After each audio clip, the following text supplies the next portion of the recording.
में चेन परिपाटी। ठीक है, अब हमें क्या करना आज चेन परिपाटी। ठीक है, इससे पहले लेक्चर में क्या किया था हमने, अवतल के द्वारा इमेज देखी थी और उत्तल तो उत्तल में देखे सिर्फ दो ही केस पड़े थे। ठीक है, पहला केस था कि अनंत पे आपकी कोई वस्तु हो और दूसरा केस कहाँ था जब किसी फाइनाइट दूरी। ठीक है, मतलब कहीं भी अनंत से थोड़ी मतलब फिक्स वैल्यू मान ले कोई भी। फाइनाइट क्या बोलते हैं, सिंपल फाइनाइट याद रख लें कि फाइनाइट दूरी। मान ले आपके पास क्या था, ये आपका उत्तर था, इसकी प्रॉपर्टी किस तरह होती है, बाहर वाली होती है। तो यहाँ में आपका मुख्य अक्ष था, यहाँ से आपकी लाइट आई थी तो कहाँ जाती है, फोकस के अंदर से, हमारा फोकस है, और यहाँ से जब आएगी तो कहाँ जाएगी, फोकस। तो जब आपका नंबर पे था तो कहाँ बनी थी, हमारी फोकस के ऊपर बनी थी। और जब हमारा कोई फाइनाइट दूरी पे था, यहाँ पर क्या है, जब कोई फिक्स दूरी के ऊपर है, हमारे यहाँ था, और ये क्या हमारा सेंटर है, ये हमारा क्या है, बड़ी डॉटेड होती है लाइन। ठीक है, तो आपके एक्चुअली पास नहीं कर, यहाँ से लेंगे तो यहाँ से गया तो किससे जाएगा, वो फोकस के अंदर से। दूसरी लाइन कहाँ सीधी, सेंटर से। ठीक है, यहाँ से जाएगी डॉटेड। इमेज कहाँ कट करी, यहाँ पे कट करी है ना, यहाँ पे कहाँ जाएगी, इसके अंदर से गए तो यहाँ कट करी है, तो ये कहाँ है, इसके बीच में, तो फोकस और पोल के बीच में। ठीक है, ये दोनों बीच में बनी है, कैसे बनी, छोटी बनी है। ठीक है, तो ये के सामने। अब देखते हैं चेन परिपाटी, जिसका हम सबसे ज्यादा यूज करेंगे न्यूमेरिकल को सोल्व करने के लिए, और जो क्वेश्चन वगैरह आएंगे ना चैप्टर के उनको हल करने के लिए हम इसका यूज करेंगे। ठीक है, अब देखो पहले चेन परिपाटी में है, इसके लिए आपने जो मेथड पढ़ते हो ना, एक्स एक्सिस वाई एक्सिस, सारी चीज वही है। तो जैसे हमने बना लिया ये एक्स एक्सिस वाई एक्सिस। ठीक है, बस यहाँ वाई के लिए क्या दे दिया, इसमें ये दे दिया, मतलब कर्व दे दिया। ठीक है, अब इसमें जो भी आपका कर्व है, इसमें ऑब्जेक्ट हमेशा कहाँ रखा जाएगा, इस साइड। ठीक है, इस साइड, इसको मान लिया हमने x, कैसे ये क्या हमारा x है, और इस साइड क्या है, y। इस साइड है, आपको पता है x डैश की साइड जो नंबर होते हैं हमेशा नेगेटिव, तो इसलिए इस साइड जो भी दूरी होगी ऑब्जेक्ट की, वो हमेशा क्या होगी, माइनस। ठीक है, और इस साइड हमें पता है सारे क्या होते हैं, प्लस के। ठीक है, तो इस साइड जो भी दूरी होगी हमेशा पॉजिटिव। ठीक है, अब देखो x के ऊपर की साइड जा रहे हैं, मतलब y क्यों निकालते हैं, ऊपर की साइड प्लस होती है, पॉजिटिव प्लस होती है, और नीचे की साइड होती है माइनस होती है। यही चीज है, तो यही चीज हम यहाँ लिखेंगे पहला हमारे पास। ठीक है, जो वस्तु होगी वस्तु हमेशा कैसी होगी, माइनस, मतलब माइनस से ऋणात्मक भी। ठीक है, वस्तु की दूरी हमेशा ऋणात्मक। दूसरा, वस्तु हमेशा जो दर्पण है ना, उसके किस साइड रखी जाएगी, लेफ्ट क्या बोलते हैं, लेफ्ट, बाईं ओर। तो हमेशा कहाँ रखी जाएगी, बाईं ओर रखी जाएगी। पहली चीज बन रही, अब तीसरी हमारे पास ये चीज बन रही, वस्तु की दूरी हमेशा माइनस होगी और वस्तु को हमेशा बाईं ओर रखते हैं।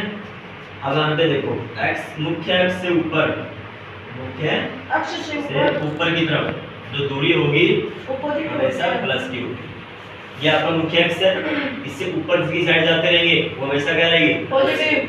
ठीक है, अब मुख्य अक्ष से नीचे की साइड क्या होगी, नेगेटिव। नेगेटिव, मुख्य अक्ष से नीचे की साइड। ठीक है, जो दूरी होगी क्या होगी, माइनस। अगर यहाँ तक, और सभी दूरियां, जो सभी दूरी होगी, सभी दूरियां ध्रुव से नापी जाती है। कहाँ से, ध्रुव से नापी जाएगी। ठीक है, जो आपका पोल है ना, ये सभी दूरियों को यहीं से नाप। ठीक है, मतलब इस साइड यदि कोई वस्तु है तो प्लस की होगी, यदि ऊपर की साइड है तो प्लस की होगी, नीचे की साइड जा रही है तो नेगेटिव होगी, और ऊपर हमारी क्या होगी, पॉजिटिव, नीचे नेगेटिव। याद रहेगी आपके कि कैसे कैसे लेंगे। मान लीजिए ये दे दिया, ऑब्जेक्ट हमारा ये था और वस्तु एक प्रतिबिंब बना हमारा ये। ठीक है, तो क्या लिखते हैं, माइनस ऑफ लिखते हैं ना, माइनस ऑफ v, वो माइनस v तो इसकी दूरी होती है, v वाला लिखते हैं ना। h भी कई बार कह देते हैं हम कि h आई -5, कई बार आते हैं क्वेश्चन में, h के लिए आती है नेगेटिव में आ जाती है, वो नेगेटिव का मतलब होता है दिशा दिखाना, नीचे बनी है। ठीक है, नेगेटिव का कोई मतलब नहीं है, क्योंकि यदि कोई हाइट है, मान लीजिए एक हाइट है, इसको नापेंगे नेगेटिव में थोड़ी होगी, या तो हाइट होगी ही नहीं, या तो जीरो होगी। यदि कोई हाइट है तो 1 2 3 कुछ सेंटीमीटर होगी। ठीक है, या मीटर में भी हो सकती है, तो इसलिए हाइट कभी भी नेगेटिव नहीं होती।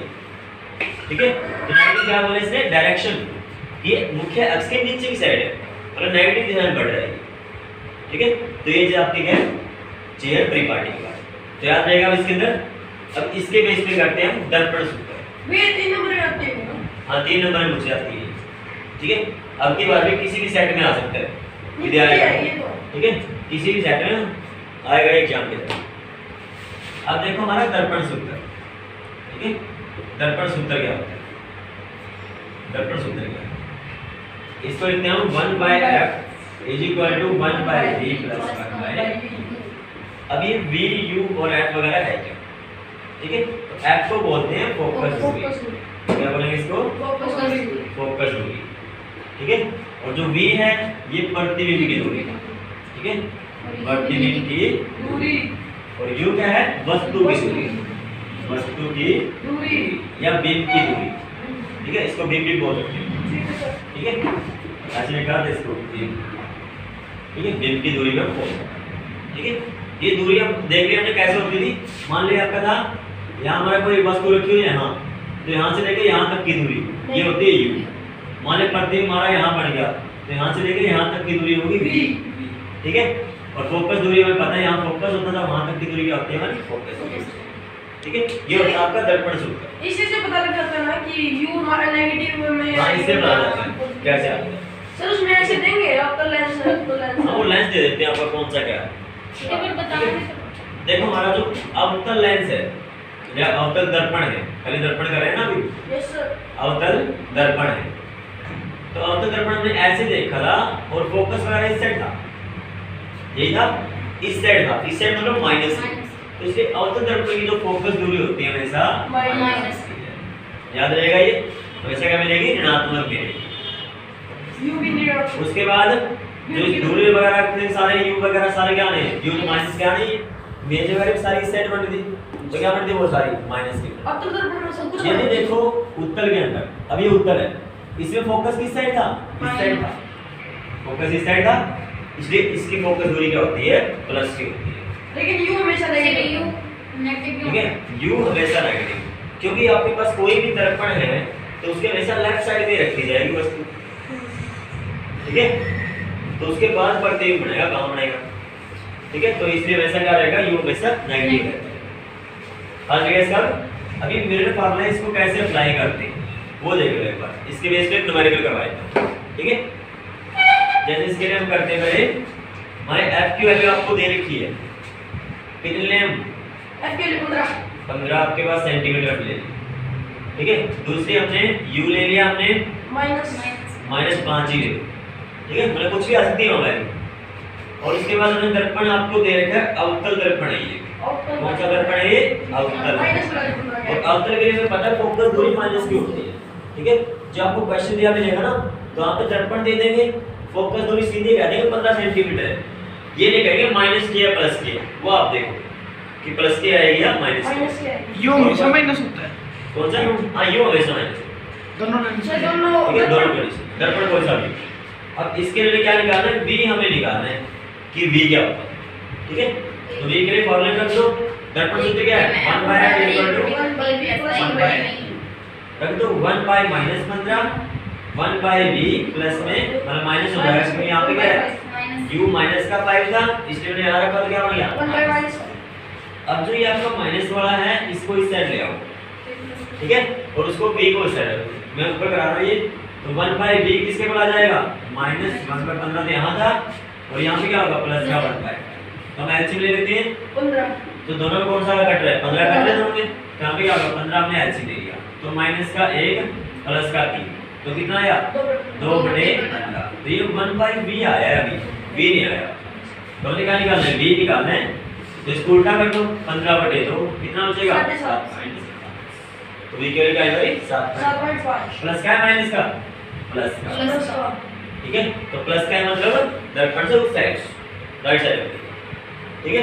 ठीक है, इसमें कोई डाउट है, कैसे क्या करना, 3 कैसे है, कौन सा ये 3 कैसे आया, 5 दिए 15, 3 है कब दी, ठीक है। ऐसे भी था ना दोनों का, तो ये तुम्हारा ऐसे न्यूमेरिकल दर्पण सूत्र ऐसे हमने यूज किया। अब ये दर्पण सूत्र है इसके बाद आपका है मैग्निफिकेशन वगैरह, जिसको हम आवर्धन बोलते हैं। आवर्धन। ठीक है, आवर्धन क्या होता है कि जो प्रतिबिंब आपका बड़ा है ना, वो कितना छोटा या कितना बड़ा बना है, किसके रिस्पेक्ट में, जो बिंब था आपका उसके रिस्पेक्ट, छोटा बना है बड़ा बना है कैसे, वो हमें देखना। तो मान लिया आपका उसको मैग्निफिक आवर्धन बोलते हैं, आवर्धन। ठीक है, ये होता है आपका वस्तु की ऊंचाई और प्रतिबिंब की ऊंचाई।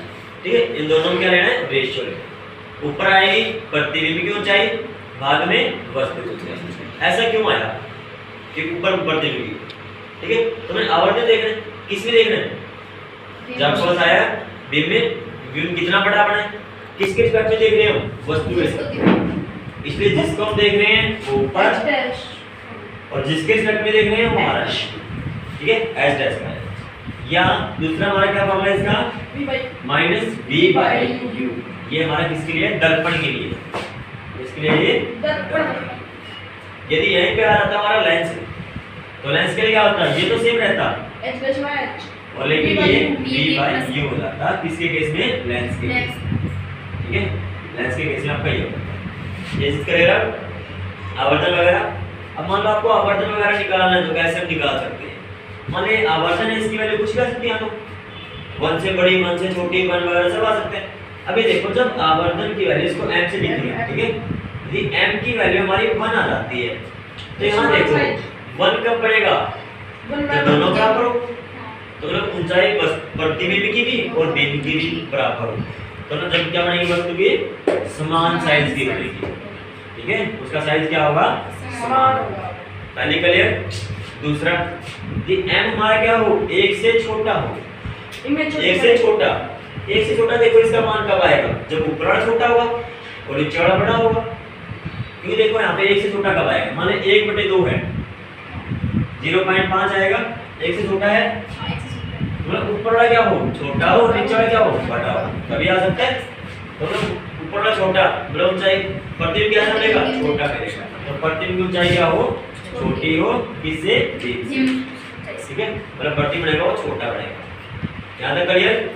तीसरा केस, जब m किसके बोलो, 1 से बड़ा हो, देखो इसकी वैल्यू 1 से बड़ी कब आएगी, जब ऊपर वाला बड़ा हो और नीचे वाला छोटा। प्रतिबिंब बड़ा हो, मान लो 3/2 है, तो 1 से बड़ी आएगी, 1.25। तो इसमें क्या होगा, बिंब क्या बनेगा, बड़ा बनेगा, तो बिंब की ऊंचाई होगी वो ज्यादा होगी, मतलब प्रतिबिंब की ऊंचाई ज्यादा होगी बिंब की ऊंचाई से। ठीक है, तो ये होता है आपका आवर्धन। याद रहेगा आवर्धन क्या है, इसमें कोई डाउट आवर्धन में, आवर्धन क्लियर है।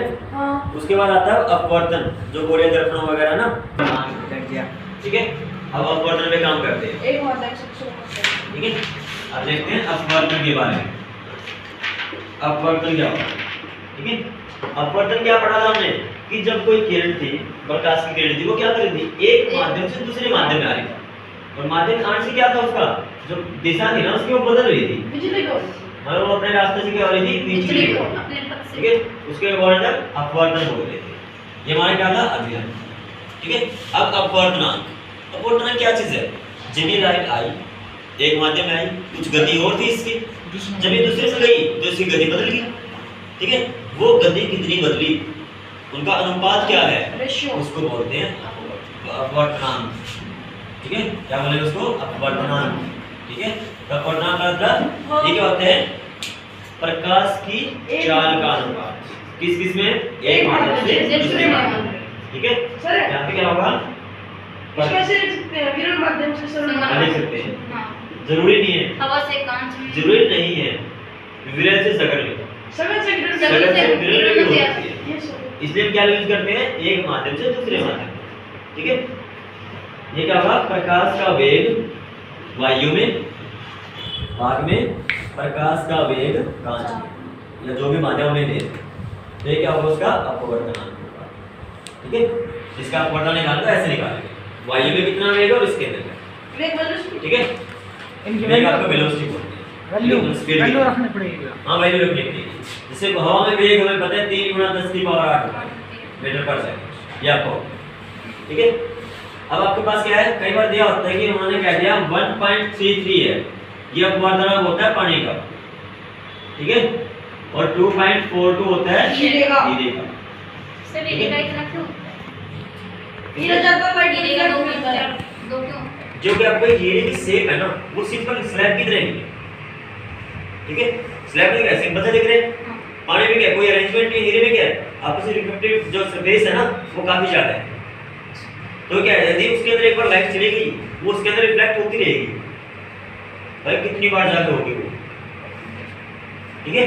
तो इसके अंदर हीरे का आपका ये होता है और इसके अंदर ये होता है। ये अपवर्तन का मतलब क्या होता है, ये मतलब क्या है, कहते हैं ना हीरे का 2.42 है, इसका मतलब क्या है, इसका मतलब ये है कि जो प्रकाश की गति है ना, प्रकाश की गति वायु में और प्रकाश की गति हीरे में इक्वल है, ठीक है, इन दोनों का जो अनुपात आएगा ना वो ये आएगा, ठीक है। इसका मतलब ये है, इसका अनुपात क्या होगा 2.42 होगा, ठीक है। इसको यूज करके हम क्वेश्चन निकाल सकते हैं। कैसे निकालेंगे, मान लीजिए प्रकाश में पता है प्रकाश की गति क्या होती है, हवाएं 3 मीटर होती है मीटर पर सेकंड, लेकिन हमें हीरे में निकालनी है, हीरे में नहीं पता हमें कितनी होती है, तो क्या करेंगे इसको यूज कर लेंगे, तो ये इसके डिवाइड में आ जाएगा और ये इस साइड आ जाएगा, ठीक है।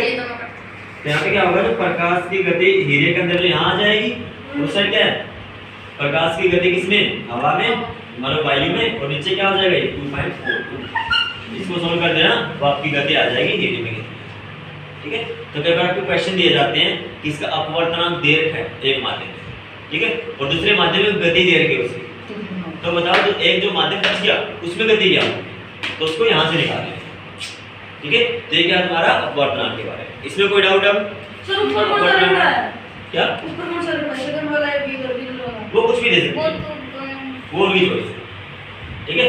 अब यहाँ देखो ये मैंने इसको म्यू ऑफ से लिखते हैं, म्यू ऑफ 1 2, ठीक है, 1 और 2, 1 2 मतलब क्या है अपवर्तनांक पहले माध्यम का दूसरे माध्यम से किसके रिस्पेक्ट में, दूसरे के रिस्पेक्ट में, पहले माध्यम का दूसरे के रिस्पेक्ट। तो इसे कैसे लिखा जाएगा, इसका प्रकाश की गति एक माध्यम में और प्रकाश की गति दूसरे माध्यम में, ठीक है। तो पहले का दूसरे के रिस्पेक्ट, भैया इसकी वैल्यू याद करनी पड़ेगी। इसकी हाँ ये दो वैल्यू आपको याद रखनी है। यहाँ ये जरूरी नहीं है, वही वही करता है। ये वायु की नहीं है, पानी की है, ये वही ये दिवाली में सर ये ध्रुव दूसरे की पहले में दे तो भी नहीं क्या हुआ दो दूसरे से के पहले में दो उल्टा हो जाएगा ना, दो हो जाएगा, ठीक है। ये देखो जिसका हमें निकालना, जिसके रिस्पेक्ट में निकालना है, जिसके रिस्पेक्ट में निकालना वो नीचे, जिसका निकालना वो, ठीक है। तो बता सकते हो ये, अभी ये था तुम्हारा अपवर्तनांक के बारे में, क्यों अपवर्तनांक वो कुछ ज्यादा है नहीं, याद हो जाएगा। तो उसके बाद आता है जो अपवर्तन वगैरह था गोलीय दर्पण, मतलब गोलीय लेंसों के द्वारा। अब यहाँ पे लेंस है कि जो हम उसमें कोई कर चुके हैं ना दर्पण के अंदर, और वाला कोई जो चित्र वगैरह बनाए वो सारे नहीं बताऊंगे, ठीक है। तो वगैरह सारी वही रहेगी, बस आपको समझना है। अब देखना है गोलीय लेंस, गोलीय लेंस, तो ये गोलीय लेंस क्या होता है, आपको यहीं से है नाम में इस लेंस पर जो लेंस बड़ा होता है लेंस होंगे जिसके परावर्तन तय अपवर्तन तय कैसी हो, गोलीय तो उसको बोलेंगे गोलीय लेंस। तो जिनका क्या हो जो तय हो ना वो कैसी हो, गोल हो, ठीक है। इसके दो टाइप है, उत्तल अवतल और अवतल, ठीक है। तो ये दो टाइप आपके हैं, उत्तल है और अवतल, ठीक है। अब जो उत्तल वगैरह है उसके बारे में देखते हैं और अवतल के बारे में। जो उत्तल होगा वो हमारा क्या होगा, ये वाला, ये हमारा क्या होगा उत्तल होगा, और ये क्या होगा हमारा अवतल होगा, ठीक है। इसको बोलेंगे अवतल, ठीक है। और इसके बीच में जो पॉइंट होता है ना ये वाला, इसको बोलते हैं ऑप्टिकल सेंटर, मतलब प्रकाशिक बिंदु, ठीक है, बिंदु इंग्लिश में बोलेंगे ऑप्टिकल सेंटर, इसमें भी यहाँ वहां पे हम क्या बोलते थे दर्पण के, इसमें पोल बोलते थे, मतलब ध्रुव बोलते थे, वो है यही प्रकाशिक बिंदु, प्रकाशिक केंद्र ही बोल सकते हैं इसको, ठीक है, प्रकाशिक केंद्र। वहां पे क्या होता है हमारा पोल होता है, ध्रुव होता है, यहाँ पे क्या आ गया ऑप्टिकल सेंटर आ गया, ठीक है। अब ये ऑप्टिकल सेंटर वगैरह चीज बात नहीं आपकी, ये कौन सा हमारा उत्तल और क्या है अवतल, ठीक है। अब इस केस में वहां पे जो क्या था हमारा, अभी इसके इमेज वगैरह देखते हैं कैसे क्या बनाएंगे, ठीक है। एक केस से बताता हूँ तुम्हें आपको सारी चीजें, क्योंकि पहले वाली चीजें करोगे ना तो इसमें अच्छे से करेक्ट हो जाएगी। अब ये चीज थी ऑप्टिकल सेंटर। ये ऑप्टिकल सेंटर है। अब यहाँ देखो ये जो बना हुआ है ना, ये दो सरफेस से बना हुआ है, तो इसलिए ये जो इस वाला सरफेस है इसको पहला मान लेते हैं। तो ये पहला तो इसके लिए फोकस F1 और इसके लिए 2F1 जिसको हम C बोलते हैं, ठीक है, सेंटर ऑफ गरेविटी। फिर अब इसके लिए अब ये दूसरा भी बना हुआ है, दूसरे के लिए दूसरी तरफ F2 एंड 2, ठीक है। तो ये डिफरेंस है इसका। वहाँ पे एक ही होता था ना, इसलिए एक ही फोकस होता था, एक ही सी होता था। यहाँ पे क्या है, दो बढ़ गए तो दो हो गए दोनों, ठीक है। अब वहाँ पे वस्तु इस साइड ही रखते थे तो वस्तु यहाँ भी इस साइड ही होगी, लेकिन इमेज उस साइड बढ़ेगी, इमेज इस साइड बढ़ेगी, ठीक है। तो देखो कैसे बनती है इसकी इमेज। अब आशिक भाई कैसे? इसे बताते हैं। पहला मान ले अनंत पे है कोई ऑब्जेक्ट, कहाँ है, अनंत पे। तो आपने पढ़ा है अनंत से मतलब फोकस के अंदर से ये जाएगी, ठीक है। फोकस से गई है, कटती हुई दिख रही है, रियल बनेगी, छोटी बन रही है, ठीक है। क्या बन रही है, छोटी बनेगी। पहला केस क्लियर, कहाँ बन रही है, फोकस क्लियर है। फोकस एक बार फोकस नहीं लिखोगे, F2 पे लिखोगे, ठीक है। अब दूसरा C से परे, C से परे तो मतलब यहीं से गई, फोकस से पास होगी। दूसरी यहाँ से F1 से निकालना जरूरी है, ठीक है। हम यहाँ से ऑप्टिकल सेंटर जो है ना वहीं से निकाल देते हैं। तो वहाँ से निकालेंगे तो कहाँ कट जाएगा ये, मतलब यहाँ से थोड़ा, यहाँ पे जो हमने किया है ना तो फोकस से जो जाएगी, मतलब यहाँ से ये कट जाएगा। किसके बीच में, 2F2 और 2F2 और F2 के बीच में। तो वहाँ भी यही था, C और F के बीच में बनती थी। ये वही तो है, ये वही है, फिर इसी है, तो इनके बीच में पड़ेगी, ठीक है। क्लियर है यहाँ तक। फिर क्या करते हैं, इसको थोड़ा आगे ले आते हैं, C पे, आगे मतलब C पे, तो वहाँ पे किस पे पड़ेगी, C पे ही पड़ेगी, ठीक है। कर सकते हैं अपना सारा तो हो जाएगा। अब देखो इसको थोड़ा आगे ले आओ, C और F के बीच में आएगा, तुम्हें पता है कहाँ पे, C से परे। देखो अब यहीं से क्लियर हो जाएगा, ये ऑब्जेक्ट यहाँ आ रहा है थोड़ा आगे, वो पीछे जाएगा, इमेज तो पीछे जा रही है, ठीक है। चलो क्या तो नहीं पीछे जाएगी, ठीक है। तो फिर यहाँ तक कि कैसे वाली बनेगी। अब देखो यहाँ F और 12 के बीच में आया था तो C से परे चलेगी। अगले केस में क्या होगा, F पे ले आते हैं हम तो और परे चली जाएगी, C से परे मतलब फाइनाइट दूरी पे। अब कहाँ चलेगी, अनंत पे। तो आगे अनंत के लिए अब ले आओ और आगे, ठीक है। अब कहाँ ले जाए, और आगे ले जाए। तो अब कहाँ बढ़ेगी, अब आवाज बढ़ेगी, ठीक है। अब कहाँ बनने वाली, आवाज से बनती है। ये तो हमारी कहाँ है, फोकस के अंदर जाती है। अब ये लास्ट केस जो है इसका करवा देते हैं हम, ठीक है। अब ये क्या है, ये आपकी लेंस में दे रखा है, लेंस वाला नहीं तुम्हारा ये। अब ये बता देना बस तुम यहाँ पे कैसे बनानी है। बताओ अब इसके लिए क्या करें, कहाँ पे रखें ऑब्जेक्ट को, किसके लिए? ये ऑप्टिकल सेंटर है, हाँ, ये F1 है और ये 2F1 है। तो ऑब्जेक्ट कहाँ रखा जाएगा, यहाँ पे। F1 के पीछे। तो देखो कहाँ से पास करवाएं, यहाँ से जाएंगे तो फोकस के अंदर से F2 के अंदर और F2। दूसरी यदि ऑप्टिकल सेंटर से जाएगी तो बिना डेविएशन कहीं नहीं मुड़ेगी, समांतर में जाएगी, ठीक है। तो कहीं नहीं मुड़ेगी ये चीज आ गई। अब देखो इसको बैक साइड बढ़ाओ, क्या करेंगे, इसको बैक साइड बढ़ाएंगे तो ये मिल जाएगी एक टाइम पे। तो देखो कट गई, कटी तो कहाँ होगी, बड़ी वाली, कितनी बनेगी, बड़ी। बड़ी बनेगी। और कहाँ बनेगी, अनंत पे। अनंत तो कह नहीं सकते यहाँ, अनंत कोई नहीं है, फाइनाइट दूरी तो है, दूरी पर कटेगी कहीं ना कहीं, अनंत नहीं कह सकते, ठीक है। अनंत कब बनती थी, जब F पे था, जब रेस जब पहले अनंत पे थी, ठीक है।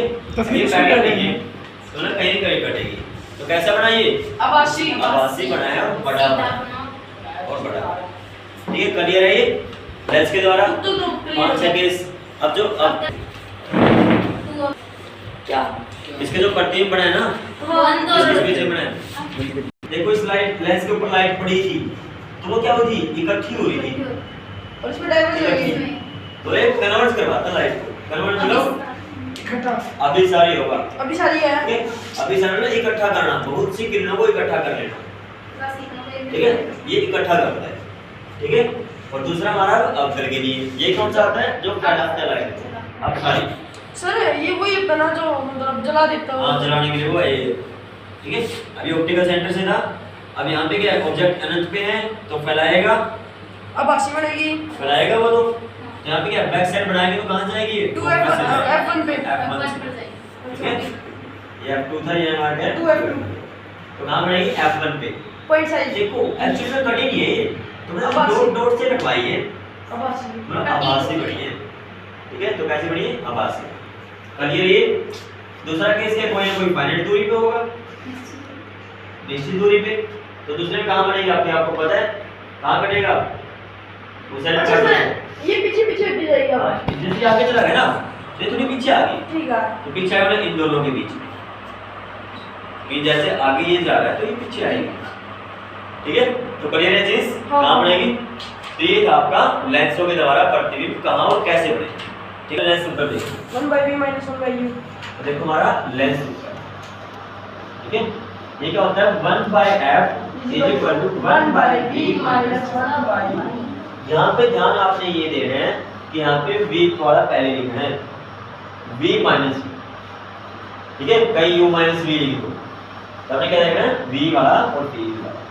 ठीक है, तो इसको आप देखो। और मिरर में क्या था? बस दर्पण में प्लस हो जाता है, और प्लस में हमें पता है कोई सा किस साइड रख दो, और आप no problem। लेकिन इसमें प्रॉब्लम हो जाएगी, तो u को पहले लिख दो, तो पहले क्या आएगा? v आएगा। अब इसका भी यूज ऐसे करेंगे। ठीक है, अब हमने यहाँ से देख लो, देखो ये हमारा लेंस था ना, कट कहाँ गया था? यहाँ। कौन सा था ये? उत्तल। ये था उत्तल, और कट इस साइड की दूरी क्या होती है? पॉजिटिव। इसकी फोकस दूरी प्लस की होगी, याद रहेगा? इसकी फोकस दूरी क्या होगी? प्लस की होगी। और उसके लिए ये रहा, इसमें देखो ये डायवर्ज करेगा, तो ये माइनस तो इस साइड भी आभासी लेंगी, क्या होती है? नेगेटिव होती है। ये भी याद रखना आपने, यदि आपका उत्तल लेंस है तो प्लस की होगी, और अवतल लेंस है तो माइनस की। लेकिन सर u माइनस होएगा, यू हाँ, यू दोनों में। हमेशा माइनस होगा। अब ये चीज करिए, तो इसको यूज कर सकते हो। एफ वगैरह आपको दी मिलेगी, उसको आपने अप्लाई करना। अब देखो इसके बाद पावर क्या होती है? सबसे पहले पावर होती क्या चीज? 1/f लक्ष्य बताओ उसकी। कार्य करने अब बड़ा सिंपल फॉर्मूला देखना, ठीक है? ये कार्य नहीं कर रहा कुछ, इसका काम तो बस ये है, या तो लाइट को इकट्ठी कर लेगा या उसको फैला देगा। ठीक है, मतलब कितनी परसेंट में कितनी लाइट को इकट्ठा करता है, कितनी वो फैलाता है, उस शक्ति को बोलते हैं, मतलब उस को क्या बोलते हैं? पावर बोलते हैं। ये क्या हो गया आपके पास? अब ये क्वेश्चन आपके पावर को बोलना शक्ति, लेंस की शक्ति। लेंस की शक्ति में देख लिया। लेंस की शक्ति क्या होती है? ठीक है, तो क्या होती है? अपसारीकरण, मतलब किरणों को फैलाना या इकट्ठा करना, कि जो अक्षमता होती है ना लेंस की, तो क्या है? किसी लेंस के द्वारा, ये क्या होती है? किरणों को अभिसारी की अपसारी। किसी लेंस के द्वारा, ठीक है, किसी लेंस के द्वारा किरणों को अभिसारण या अपसारण करने की क्षमता, करने की जो अक्षमता है ना, वो कहलाती है उसको क्या बोलते हैं हम? लेंस की शक्ति। लेंस की शक्ति को क्या बोलेंगे इसको? लेंस की शक्ति। और हमेशा याद रखना, लेंस की शक्ति जो होती है ना, वो उसकी फोकस दूरी का उल्टा होती है। व्युत्क्रमानुपात। ठीक है, उल्टा होती है। यदि आपको फोकस दूरी दे रखी है तो निकाल सकते हैं लेंस की पावर कि उसकी शक्ति क्या है। ठीक है, और एक चीज और यहाँ ध्यान देने के लिए, जो ये फोकस दूरी होती है ये हमेशा मीटर में होती है। किसे मिलेगी ये? मीटर में। यदि आपको सेंटीमीटर में दे रखा है तो पहले उसको मीटर में बदल लेना पावर डायोप्टर। और फिर पावर निकालनी। Power dioptre. ठीक है, और पी की वैल्यू यूनिट क्या होती है हमारी? डायोप्टर।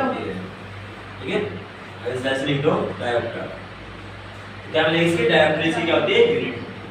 ठीक है, तो मैंने एग्जांपल दे दिया, मैंने क्या दिया? जो कन्वेक्स लेंस है, कौन सा लेंस है? Convex lens. उसकी फोकस दूरी 15 सेंटीमीटर है, 15 तो ज्यादा हो जाएगी, छोटी मान लो 5 सेंटीमीटर। ठीक है, ये फोकस दूरी है। कन्वेक्स है, फोकस दूरी प्लस की होगी, मतलब ऑफसेट उत्तल है ना, ये उत्तल दूरी, उत्तल लेंस है। ठीक है, उत्तल है तो प्लस की होगी, तो पावर भी क्या आएगी इसकी? प्लस की ही आएगी। तो इसको डिवाइड करोगे क्या आएगा? भैया पहले मीटर में बदल लो। मीटर में तो मल्टीप्लाई में करते हैं साथ में, यही कर देंगे। ठीक है। हाँ, ये क्योंकि multiply बाय में करेंगे ना, सो वो हम यहाँ मल्टीप्लाई में कर देंगे। यहाँ हमने क्या कर दिया? मल्टीप्लाई में कर दिया, तो डिवाइड कर दो 20, तो कितना आएगा? 20 आएगा। क्या होता सर है? जितनी फोकस दूरी कम होगी उतनी ज्यादा पावर होगी। हाँ, उतनी ज्यादा पिक। ठीक है, कई बार कहते हैं ना इसके +2 का चश्मा +3 का है, हाँ। प्लस 2 प्लस 3 मतलब उत्तर लेंस लगा हुआ उसके अंदर, ठीक है। यही जो पावर 20 की के बाद इसके में 20 क्या? फोकस दूरी लगा 20 के बाद में गया 20 के पीछे 20 आपके यहाँ से कट कर दिया 20 डायोप्टर डायोप्टर जो पावर की यूनिट है, ठीक है। या पहले बदल सकते थे आप 5 सेंटीमीटर का मतलब 5/100 मीटर, क्योंकि 1 मीटर में 100 सेंटीमीटर, सेंटीमीटर क्या होगा 1/100 100 मीटर। और नीचे जाएगा तो ऊपर चढ़िए वो अब यहाँ पे आ जाएगा यहाँ तक। अब अगला देखो, जो पावर है मतलब जो शक्ति है लेंस की, अब तो एक ही था, मान लो तो 2-3 लेंस दे दिए, कह दिया हर एक की पावर बता दी, मान लो मैंने क्या किया एक की दो पीड निकालने टोटल, तो क्या करोगे सीधा जोड़ दोगे P1 P2 P3 जितने भी पावर है सबको सीधा जोड़ दो। माने मैं कह दिया 2 लेंस है, एक की पावर +2 है, एक की -2 है, तो एक की पावर क्या है +2 है, P1 तो मान लिया +2 है और P2 क्या है -2 है। कह दिया दोनों को हमने मिला लिया, तो जो नया लेंस बना ना उसकी पावर बताओ, जीरो डायग्राम तो क्या करो जो P आएगी वो क्या आएगी P1 प्लस में P2, तो मतलब 2 माइनस में 2 कितना आ जाएगा जीरो डायोप्टर जीरो, ठीक है। तो हमने सीधा ऐड करना है। यदि हमने दूर ऐड करनी है फोकस दूरी, क्या करनी है हमें फोकस लेंथ जो है वो ऐड करनी है, तो हमेशा 1 करके करनी है। 1/f = 1/f1 1/f2 1/f3 and equal to P, ठीक है। मतलब उसको ऐसे करना है, अदरवाइज पावर है तो ऐसे करना है। कि मान लो मैंने दे दिया एक लेंस की फोकस दूरी 2 है, दूसरे लेंस की भी 2 है, बताओ जब दोनों को मिला दे तो फोकस दूरी क्या बनेगी? 4 ओ नहीं 1/2 1/2 1 बनेगी, तो 1/f = 1/f1 + 1/f2 1/2 प्लस और यहाँ पे 1/2 + 1/2 कितना आ जाएगा 1 1/f है तो f कितना आ जाएगा 1 ही आ जाएगा, क्योंकि 1 का उल्टा 1 ही होता है, ठीक है। इसलिए क्या बनाइए लेंस। क्लियर है अब ये? तो इस चैप्टर के अंदर क्या आपका नेक्स्ट यही थी।